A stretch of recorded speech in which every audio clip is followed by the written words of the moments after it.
हजरत उमर बिन अब्दुल अजीज Iraq में रहने वाली एक औरत थी। उस औरत का खामद फौत हो गया तो 5 बच्चियां यतीम थी। वो इराक से चली और जनाब उमर बिन अब्दुल अजीज के पास आई कि आप मेरी बच्चियों का वजीफा लगा दें। वो कहती है जब मैं पहुंची ना, यहां तो अब तो इस्तकबाल आना जाना बड़े मामलात हैं। अब तो बच्ची की बारात आए और 5, 7, 10, 20 लोग दरवाजे पे खड़े ना हो तो बारात नाराज हो जाती है। कहते हमारा इस्तकबाल ही किसी ने नहीं किया। तो इस्तकबाल तो अब इस तरह है जिस तरह नशा नहीं होता, ये इस्तकबाल की हालत है, अमीरों से लेके गरीबों तक। मुझे पूछा ही नहीं किसी ने, कुर्सी नहीं दी, आगे नहीं बिठाया, ये वाला मामला है। और मैं मेरी तरह के लोग, नेक लोगों की बात नहीं करता। अब तो हम देखते हैं फलां मौलाना का इस्तकबाल हो रहा है, फलां के लिए लोग खड़े हो रहे हैं, नारे लग रहे हैं। और अब तो मैं देखता हूं ऐसे ऐसे हाथ लहराते हैं सूफी और दरवेश कहलाने वाले, जैसे सियासी लीडर लहराया करते। ये क्या तरीका हुआ? ये कौन सा तर्ज जिंदगी? मेरे नबी पाक सल्लल्लाहु अलैहि वसल्लम ने फरमाया जो ख्वाहिश करे कि मैं आऊं और लोग खड़े हों वो तो जहन्नमी है, तो दोज़खी है। सारे वही तरीके हम इख्तियार करते जा रहे हैं, वही प्रोटोकॉल है हर जगह। वो लोग जिनके दरवाजे खुले होने चाहिए थे वहां भी हर वक्त के लिए मामला तय हो गए। याद रखें मेरे नबी पाक अलैहिस्सलातु सलाम ने जो तालीमात दी, हजरत उमर बिन अब्दुल अजीज रहमतुल्लाह ताला अलैह। औरत कहती है मैं पहुंच गई, मैंने लोगों से पूछा घर कहां है, तो कहा वो जहां बोरी लटक रही है ना बाहर, टाट का पर्दा लगा हुआ है, वो हजरत उमर बिन अब्दुल अजीज का घर है। कहती है मैं दरवाजे पे दस्तक दी, एक औरत ने दरवाजा खोला तो मुझे बीबी जान के अंदर बुलाया। तो उनके घर के अंदर जब मैं दाखिल हुई तो बड़ा सारा सेन था, एक तानिम कुआं लगा था, एक तरफ एक बड़ा दरख्त था और एक छोटा सा बनाई हुई थी जगह बर्तन धोने के लिए। और बीबी ना बर्तनों को मिट्टी लगा के साबुन लगा के बैठी हुई थी, काम कर रही थी वो औरत। मुझे उसने दरख्त के नीचे बिठाया, पानी पिलाया। कैसे आई हो? मैंने कहा अमीरुल मोमिनीन से मिलना है। कहने लगी बैठो थोड़ी देर में आ जाते। कहती थोड़ी, मैंने समझा घर की कोई मुलाजमा है, मैं बैठ गई। थोड़ी देर गुजरी, फिर दस्तक हुई, उस बीबी ने उठ के दरवाजा खोला। तो जब वो शख्स अंदर आए तो कहने लगी बड़ी देर से बर्तनों को साबुन लगा के बैठी हूं, कहां रह गए थे? कहती है वो साहब कहने लगे बस जरा मसरूफ हो गया था, दौड़े गए, कुएं से पानी निकाला, बीबी को दिया, उसने बर्तन धोए।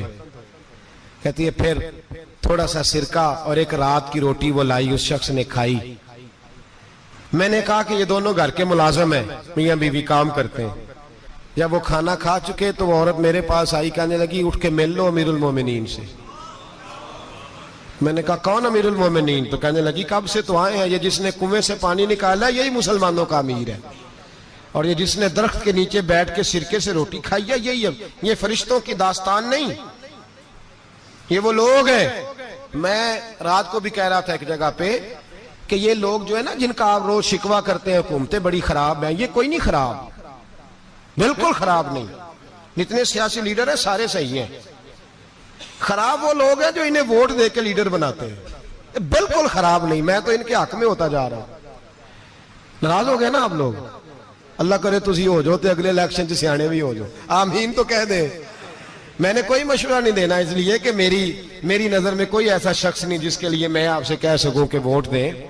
और हम तो ऐसी बात करें तो कई लोग नाराज होकर चले जाते हैं, लेकिन कोई परवाह नहीं, इसलिए कि ये दीन मेरे नबी पाक का दीन सिर्फ मस्जिद का दीन नहीं। इंशाअल्लाह आइंदा जुम्मे नजरिया पाकिस्तान बयान करूंगा और बताऊंगा कि पाकिस्तान का मतलब क्या, ला इलाहा इल्लल्लाह मुहम्मदुर रसूलुल्लाह सल्लल्लाहु अलैहि वसल्लम। हुजूर का जो कुरान नाफज होगा मस्जिद में, वो कुरान कचहरी में भी नाफज होगा इंशाअल्लाह। और वो कुरान नाफज होने आया है, असेंबलियों में वही कुरान नाफज होगा इंशाअल्लाह। और यही चिराग जलेगा तो रोशनी होगी। बयान करेंगे और डट के बयान करेंगे, आपको बताएंगे। बात जो बात समझा रहा हूं फिल वक्त वो समझे, मुजरम वो नहीं जो बड़ा बन के लूटता है, मुजरम वो है जो उसको सपोर्ट करता है, जिसने उसे बड़ा बनाया है। ये याद रख ले, हमारी कोई बचत नहीं होगी, हमसे पूछा जाएगा।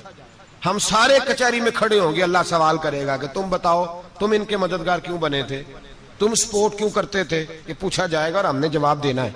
बहरहाल आम दाम बरसरे मतलब जनाब उमर बिन अब्दुल अजीज रहमतुल्लाह अलैह के वो बीबी गई तो कहने लगी कि ये अमीरुल मोमिनीन ने कहा, वो उठ के हाजिर हुई, कहा हुजूर मैं इराक से आई हूं, मेरा खामद फौत हो गया, मेरी 5 बेटियां हैं, वजीफा लगा दे। वो बीबी कहती है मेरा दिल था कि यतीम बच्चियों का 100 दिनार साल का लगा देंगे तो बड़ी बात है। कहती है जब मैं उनके पास गई तो हजरत उमर बिन अब्दुल अजीज को बताया तो वो रोने लग गए और मुझसे माफियां मांगने लगे। मैंने कहा हुजूर आप क्यों माफी मांगते हैं? तो कहने लगे इसलिए माफी मांग रहा हूं कि तू मेरी रियाया में थी और तेरी 5 बच्चियां यतीम थी, तुझे खुद चल के आना पड़ा है। मेरा काम था तेरी खबर लेता, माफ कर दे अल्लाह की रिजा के लिए। उन्होंने वजीफा लिखना शुरू किया तो मेरी एक बच्ची का 1000 दिनार साल का लिखा। मैंने कहा अल्लाह तेरा शुक्र है। फिर दूसरी बच्ची का 1000 लिखा तो मैंने कहा अल्लाह तेरा शुक्र है। तीसरी का 1000, चौथी मैंने कहा शुक्र है। जब चौथी का लिखा तो मैंने कहा अल्लाह आपका इकबाल बुलंद करे, अल्लाह आपको हमेशा इसी तरह फलता फूलता रखे। कहते हैं जनाब उमर बिन अब्दुल अजीज ने कलम रख दिया, फरमाने लगे मैं 5वीं का वजीफा नहीं लिखूंगा, 4 बहनों से कहना बांट के इसे भी दे दे। कहा हुजूर क्यों? आप फरमाने लगे जब तक तू अल्लाह का शुक्र अदा कर रही थी मैं भी रब से जुड़ा हुआ था और अल्लाह से डर के लिख रहा था। अब तूने मेरी तारीफ की है, अब मेरी जात आ गई है, अब मैं अगर ये वजीफा लिखूंगा तो इससे अल्लाह राजी नहीं होगा, इससे मेरे नफ्स में रिया पैदा होगी। अब मैं 5वीं का नहीं लिखूंगा, जा और जाके इराक के गवर्नर को दे। बीबी कहती है मैं घोड़े पे बैठी और मैं चंद दिनों के बाद इराक पहुंची। जब सवेरे आके मैंने वाली इराक को रुका दिया तो वो चीख मार के रोया। मैंने कहा क्या हुआ? तो कहने लगा बीबी आज रात को हजरत उमर बिन अब्दुल अजीज का इंतकाल हो गया, फौत हो गए, तो इंतकाल कर गए। कहती मैं भी तड़प के रोई। मैंने कहा मेरी यतीम बच्चियों का क्या बनेगा? तो वो गवर्नर कहने लगा तेरे वजीफे जारी रहेंगे, तुझे मिलते रहेंगे। तो कहने लगी कैसे? कहने लगा मैं अगर तो गवर्नर रहा तो तेरा वजीफा जारी रहेगा और अगर गवर्नरी से उतर भी गया तो मैं जाती तौर पे मालदार हूं, फिर भी तेरी बच्चियों के माहाना पैसे पहुंचते रहेंगे। मैंने कहा तू क्यों देगा? कहती वो रो पड़ा। कहने लगा अगर अमीर हजरत उमर बिन अब्दुल अजीज जैसे हो तो फिर अल्लाह गवर्नरों के दिलों में भी रहम डाल दिया करता है, फिर मेरे जैसे लोगों को भी वो बदल देता है। हजरत उमर बिन अब्दुल अजीज घर आए, 3 बेटियां थी। एक को आवाज दी, वो आई तो उसने मुंह पे हाथ रखा है। दूसरी को आवाज दी, वो आई तो मुंह पे हाथ रखा है। तीसरी को आवाज दी तो मुंह पे हाथ रखा है। आपने अपनी बीवी से कहा कि ये बच्चियां मुंह पे हाथ क्यों तीनों ने रखा हुआ, क्या बात है? तो बीबी रो पड़ी, कहने लगी 4 दिन हो गए मेरी बेटियां प्यार से रोटी खा रही हैं, 4 दिन हो गए, उनके मुंह से बदबू आती है इसलिए वो आपके सामने आती हैं तो मुंह पे हाथ रख लेती हैं 4 दिनों से। बीबी रो रही है। हजरत उमर जलाल में आ गए। आप फरमाने लगे तू ये रो रही है,